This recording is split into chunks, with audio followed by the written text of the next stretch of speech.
Ayan, hello, good morning guys. So panibagong araw, panibagong pakikibaka at saka panibagong oras na naman at panibagong kainan.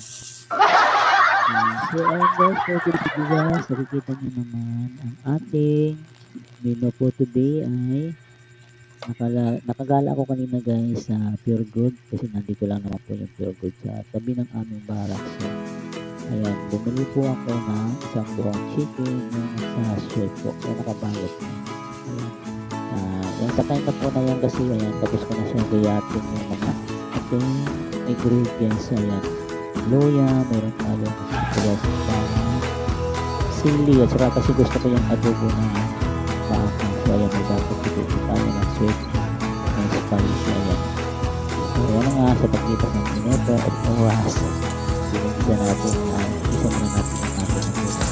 So ako po pag ako nag-agaw ay gusto ko ikikisan muna dahil pagtanggal na rin po yung sa lasa. So ayan, na ano pa yung aking nakikita dyan. Bakit sa plastic. Ayan po yung ating inkit na guys yung ating bayan. Isang maliit lang ang bayan ng bawang. So, natin po yung lola ng pagkamutan.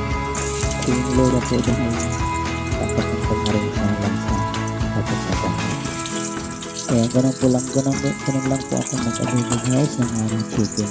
Sinunod na natin yung ating white onion ay onion so ating sibuyas ng po kami ang sibuyas nila guys kasi yun ko lang sibuyas yan parang pag-ibig. So, salamat guys sa sulit sa purpose yan. Kaya ayun po, ilagay natin ito.